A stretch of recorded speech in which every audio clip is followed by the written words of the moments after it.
So we are starting from the initialized patch in Monark. We only have oscillator 1/3 on at this moment, and it produces a square wave.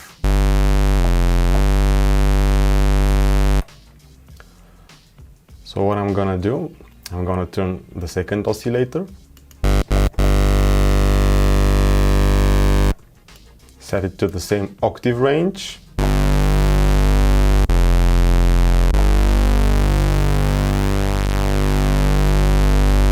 you can hear the sound is drifting.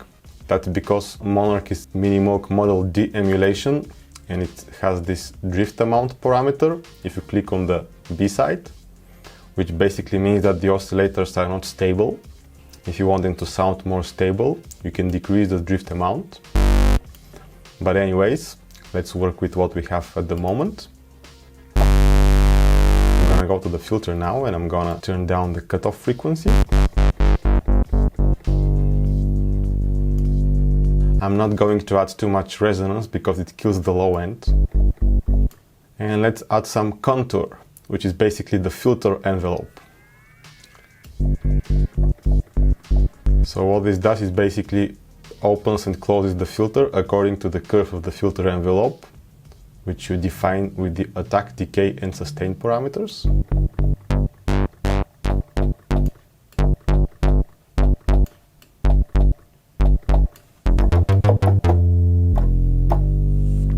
Starting to sound pretty good already.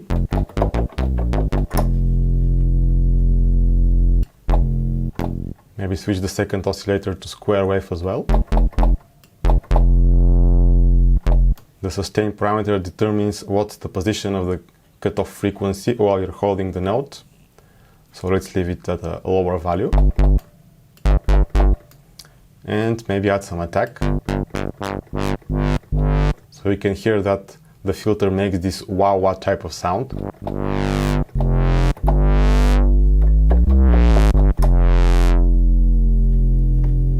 Let's add some load, which is basically some pre-filter distortion, which beefs up the sound really nicely. And I'm gonna activate the third oscillator as well to make the sound even more fat. So I'm gonna make it 1 octave higher than the other oscillators. And I'm gonna turn on key tracking, otherwise it sounds really weird. Turning on the key tracking, and I'm gonna reset the pitch of the oscillator.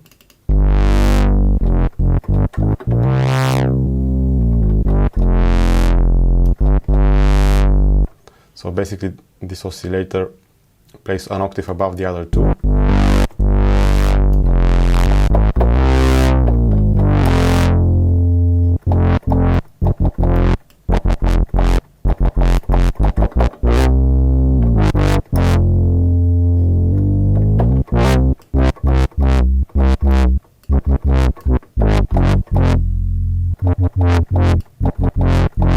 So you can see it's pretty quick and easy to dial a basic bass sound. So since Monark is a monophonic synth, its output is also mono, so basically no stereo width. Let's add some chorus effect to make it wider. It would be much better if we apply the chorus effect only to the higher portion of the sound, so that our low end remains in the center, which is gonna make it sound more powerful. I'm gonna go to my audio effects, load the auto filter, and I'm gonna filter the high frequencies. I set it to about 300 Hz, but you can experiment with this. So what I'm gonna do now is I'm gonna group the auto filter, pressing Command G, open the chains of the audio effect track in Ableton, and I'm gonna rename this to low. I'm gonna duplicate it now. I'm gonna rename this to high. I'm gonna change the color.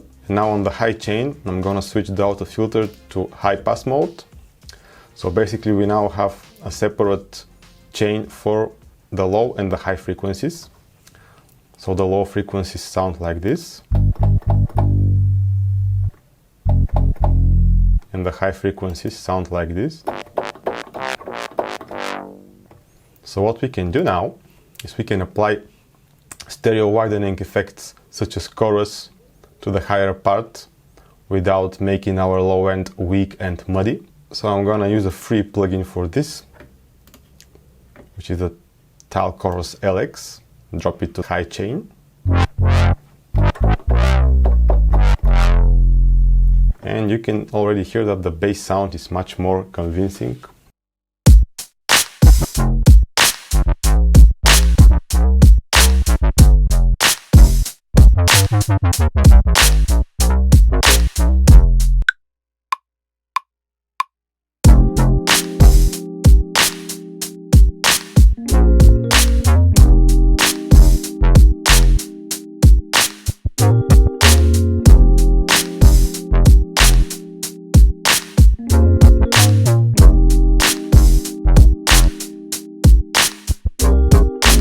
Hey guys, thanks for watching the video on Native Instruments Monark.